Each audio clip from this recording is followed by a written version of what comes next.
Welcome to the X Corner, and here to add some more mutation to that Superherocrew, I'll be covering the X comics for the week of May 23rd, 2018.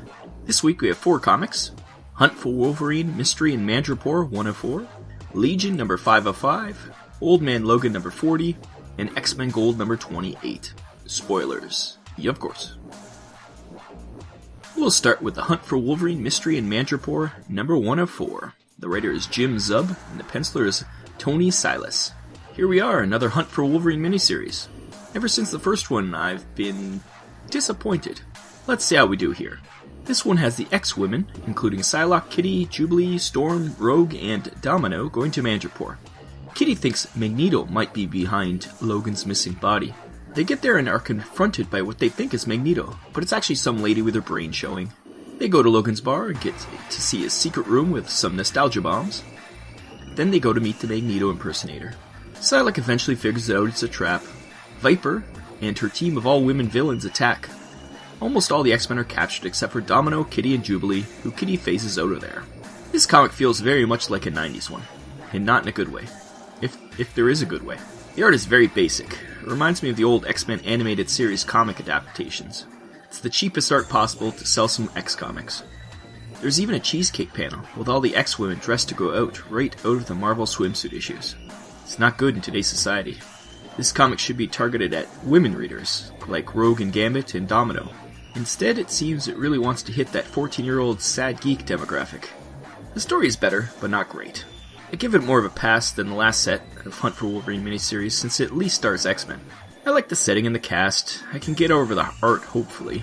Not the worst of them so far, but still not great. 6.5 out of 10.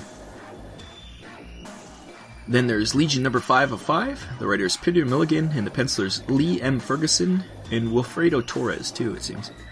This is the finale of the Legion miniseries, and we have Hannah facing her own demon in the form of a huge, deformed doll.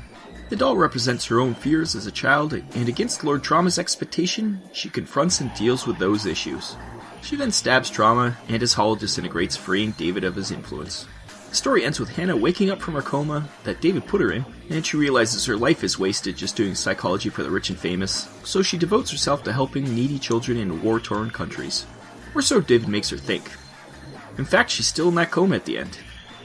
Whoa, what a downer ending.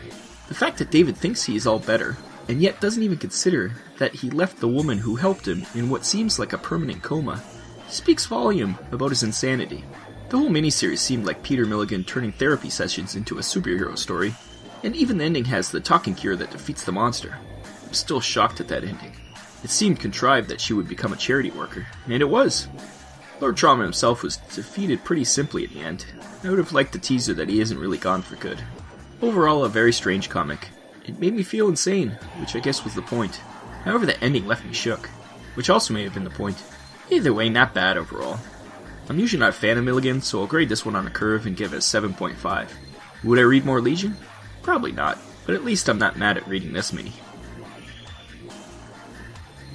Then there's Old Man Logan number 40. The writer is Ed Brisson, and the penciler is Ibrahim Robertson.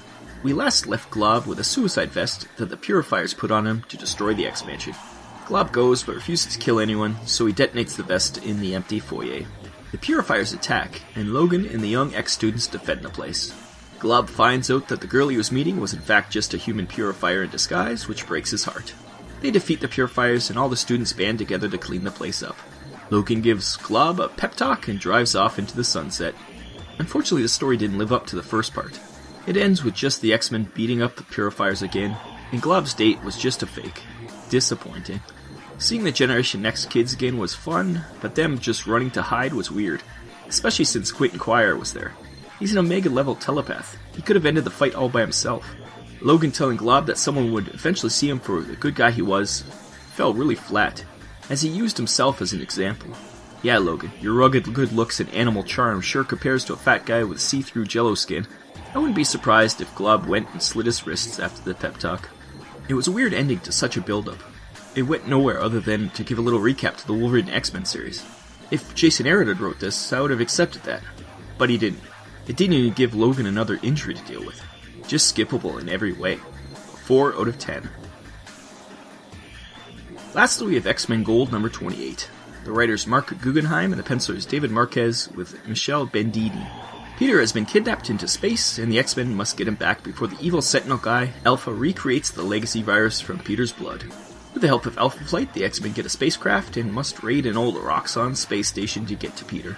They are attacked by missiles, but Kitty phases the crashing ship into the space station, and while the rest of the X-Men hold off Alpha Sentinel clones, Kitty phases to save her man.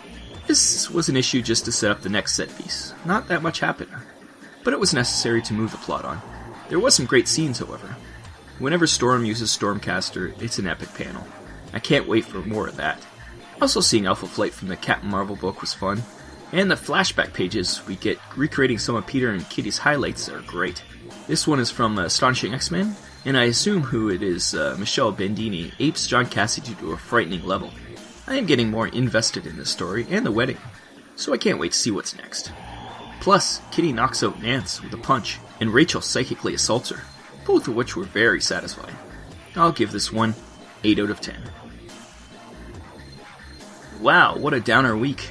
Hannah is still in a coma, Glob probably killed himself, the X-Ladies were objectified, even XMen Gold was just a bridge issue to set up the next set piece. But at least it was good. If it hadn't been, I might have just quit reading comics. Who am I kidding, I've weathered worse. See you next week.